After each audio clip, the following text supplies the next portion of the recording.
जय हिंद। कैसे हैं आप लोग? उम्मीद करते हैं अच्छे होंगे। आइए आज के इस वीडियो में हम लोग क्लास 10th के डॉक्टर केसी सिन्हा मैथमेटिक्स एक्सरसाइज 5.4 के क्वेश्चन नंबर 42 को हल करेंगे। इसके पिछले वीडियो में हम लोगों ने क्वेश्चन नंबर 41 तक हल कर लिए थे। तो चलिए देखते हैं क्वेश्चन नंबर 42 में क्या कहता है। चलिए शुरू करते हैं। शुरू करने से पहले आप लोगों से एक छोटी सी रिक्वेस्ट है, अगर अभी तक आप लोग इस चैनल को सब्सक्राइब नहीं किए हैं तो सब्सक्राइब जरूर कर लीजिएगा, और अगर ये वीडियो आप लोगों को अच्छी लगी तो वीडियो को भी लाइक कीजिएगा। चलिए हम लोग हल करते हैं। देखिए सवाल बोल रहा है किसी समांतर श्रेणी के प्रथम 7 पदों का योग 10 है। समांतर श्रेणी के प्रथम 7 पदों का योग कितना है? तो 10 है। प्रथम 7 पदों का योग 10 है और इसके अगले 7 पदों का योग 17 है। इसके अगले 7 पदों का योग कितना है? तो 17 है। तो समांतर श्रेणी ज्ञात करें। देखिए इस सिंपल सा आसानी से सवाल बन जाएगा। इसका एपी ज्ञात करने के लिए बोल रहा है। तो देखिए हम लोग जो इसको हल करेंगे तो क्या बोल रहा है? प्रथम 7 पदों का योग। प्रथम तो 7 पदों का योग दिया गया है, उसके बाद के 7 पदों का योग, इसको हम लोग कैसे ज्ञात करेंगे? तो आसानी से ज्ञात हो जाएगा, घबराना नहीं है। देखिए सबसे पहले हम लोग क्या बोल रहा है? प्रथम 7 पद और उसके अगले 7 पद, 14 को पद बोल रहा है टोटल। तो एक एपी मान लीजिए, समझने के लिए एक एपी मान लीजिए। चलिए माना कि एपी बराबर, एपी में क्या को पद मानिएगा? टोटल 14 को बोल रहा है तो मान लीजिए 14 को पद, ठीक ना? क्या दिक्कत है, मान लेते हैं। ए प्लस में डी और ए प्लस में 2d और ए प्लस में 3d, ए प्लस में 4d, ए प्लस में 5d कोमा ए प्लस में 6d और ए प्लस में 7d, ए प्लस में 8d, ए प्लस में 9d और ए प्लस में 10d, ए प्लस में 11d यानी कि 11d, ए प्लस में 12d और ए प्लस में 13d डॉट। ये आगे बढ़ते जाएगा, ये रुकेगा नहीं। अब बोलिएगा 13d तक ही क्यों लिखे? क्योंकि हम लोग जानते हैं 14 पद होता है तो d का मान उससे एक कम ही होता है, तो इसीलिए 13d आ गया, मतलब 14 को पद आगे आप गिन भी सकते हैं। देखिए 1 2 3 4 5 6 7 8 9 10 11 12 13 14 उड़ गया ना? ये 14 को पद है, ठीक ना? तो चलिए हम लोग बोल रहा है क्या? प्रथम 7 पदों का योग। प्रथम 7 पदों का योग लिखिए यहाँ पे। प्रथम 7 पदों का योग, 7 पदों का योग बराबर कितना देल है? 10। तो चलिए प्रथम 7 पद लीजिए। क्या तक लेंगे? 7 बोल रहा है तो 6 तक लेंगे, यानी 6d तक, ठीक है? तो चलिए ए प्लस में ए प्लस डी प्लस में ए प्लस में 2d प्लस में ए प्लस में 3d प्लस में ए प्लस में 4d प्लस में ए प्लस में 5d प्लस में ए प्लस में 6d। ये हो गया आपका 7 पद, बराबर कितना है? तो 10 है। देखिए 7 को हुआ 1 2 3 4 5 6 7 हो गया ना? तो अब देखिए इन सबको जोड़ दीजिए। क्या को ए होगा? 1 2 3 4 5 6 7 को पद बोल रहा है तो 7 गुण होगा।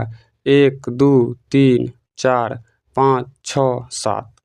तो 7a प्लस में डी का मान देखिए 1 2 1 3 3 3 6 6 4 10 10 5 15 15 6 6 5 11 21। तो 21d बराबर में 10 मान लीजिए, समीकरण 1। चलिए फिर हम लोग क्या करेंगे वो देखिए। बोल रहा है, क्या बोल रहा है? इसके अगले 7 पदों का योग। ये 6d तक जो लिखे ना, इसको छोड़िए, इसके अगले 7 पदों का योग, यानी आगे का जो 7 पद है उनका जोड़िए, उनको जोड़िए। क्या है आगे का 7 पद है? ए प्लस 7d प्लस में ए प्लस में 8d प्लस में ए प्लस में 9d प्लस में ए प्लस में 10d प्लस में ए प्लस में 11d प्लस में ए प्लस में 12d प्लस में ए प्लस में 13d बराबर कितना देल है? देखिए तो 17 है। यहाँ पे लिखिए अगले 7 पदों का योग। अगले 7 पदों का योग, ठीक है? अगले 7 पदों का योग दिया हुआ है 17। चलिए जोड़िए। इनमें भी 7 को पद है तो ए का मान तो 7 ही होगा, तो 7a दे दीजिए प्लस डी को जोड़ लीजिए। 8 और 7 को जोड़िएगा तो 8 7 15, 15 में 9 जोड़िएगा तो 9 5 14 होता है 24, 24 में 10 जोड़िएगा तो 24 10 34, 34 में 1 जोड़िएगा तो 34 11, 34 पे 1 35 बचा 10, 35 10 45, 45 12, 45 10 55, 2 57, 57 13, 57 3 60 10 70, 70 डी बराबर में 17 मान लीजिए समीकरण 2। ठीक है, चलिए समीकरण 1 यहाँ पर देखिए समान है चिन्ह लेकिन भिन्न नहीं है तो माइनस कर देंगे। समीकरण 2 करने पर ठीक ना। अब देखिए तो समीकरण 1 क्या है, 7a प्लस में 21d बराबर में 10 और दूसरा समीकरण है 7a प्लस में 70d बराबर में 17।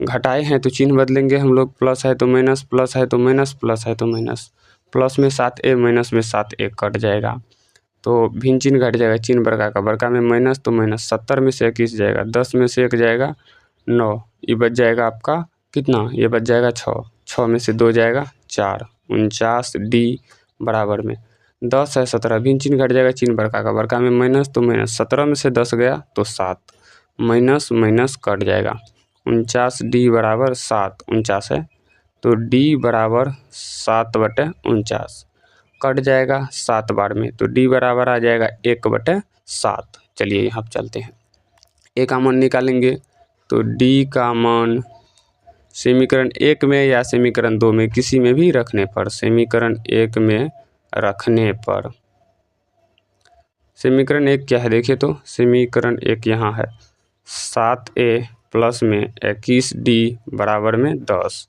तो 7a प्लस में 21 गुना में d का मान मेरे भाई यहाँ देखिए 1/7 तो 1/7 बराबर में 10 कटेगा 7 से, 7 या 21 तो 7a प्लस में 3 बराबर में 10 तो 7a बराबर 10, 3 को बराबर के साइड ले जाएंगे, साइड प्लस में है तो साइड माइनस में 3 तो 7a बराबर में 10 में से 3 गया 7 तो a बराबर में 7/7 कट के आ जाएगा 1 तो a बराबर आ जाएगा 1।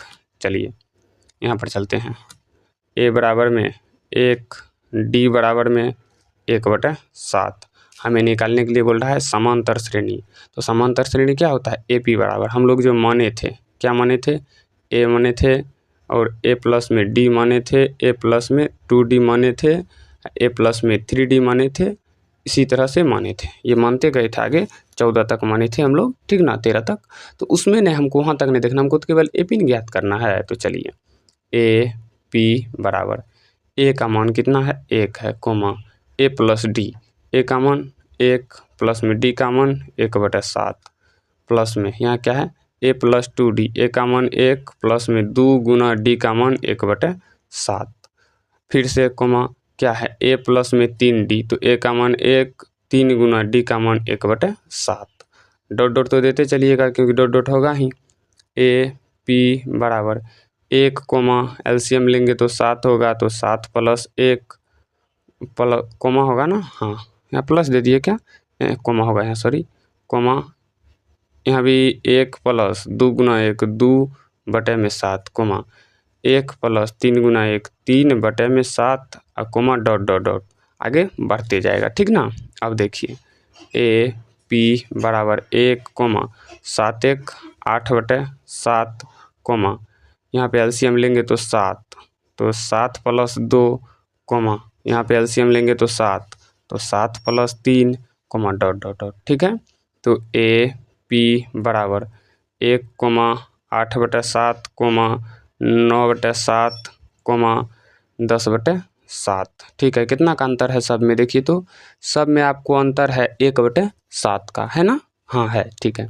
चलिए देखिए अब हम लोग क्या करेंगे यहाँ पर, ये समझिए, ये तो हो गया आंसर, डॉट डॉट दीजिए कोमा देखिए हो गया आंसर, ये हम लोग का, मैं एक बार आंसर मिला लेता हूँ। इसका आंसर है क्या नंबर का है, 42 नंबर का। तो 42 नंबर का आंसर मेरे भाई, 42 नंबर का आंसर तो पूर्णांक में है, 1 पूर्णांक 1/8, 1 पूर्णांक 2/8, 1 मिनट इसको जरा कर लीजिए तो थोड़ा सा एक बार। AP बराबर 1 कोमा पूर्णांक लेंगे, पूर्णांक करेंगे तो क्या होगा, भागा देंगे, 1 बार मिलेगा तो 1 पूर्णांक ऊपर में क्या बचेगा 1, 7 से भागा देंगे 8 में तो 1 बचेगा तो 1/7 कोमा इसमें भी भागा देंगे तो 1 बार मिलेगा, ऊपर में बचेगा कितना 2 बचेगा तो बटे 7 कोमा इसमें भी भागा देंगे तो एक बार में ही लगेगा। ऊपर में बचेगा कितना तो 7 में 10 में से 7 जाएगा 3 तो बटे 7 सही है। सही है आंसर इस टाइप से कोनो फर्क नहीं पड़ेगा डॉट डॉट आंसर इस टाइप से है 1 कोमा 1 पूर्णांक 1 बटा 7 कोमा 1 पूर्णांक 2 बटा 7 इस तरह से यानी पूर्णांक में कोई प्रॉब्लम नहीं। आप यहाँ पे भी आंसर लिख सकते हैं या यहाँ पे भी आप आंसर लिख सकते हैं, दोनों आपका सही होगा, गलती कोनो नहीं होगा। तो इस वीडियो में हम लोग हल कर लिए क्वेश्चन नंबर 42 को। तो नेक्स्ट वीडियो में हम लोग अगले सवाल को हल करेंगे इस वीडियो में यहीं तक। तो चलिए हम लोग मिलते हैं किसी नेक्स्ट वीडियो में, तब तक के लिए जय हिंद।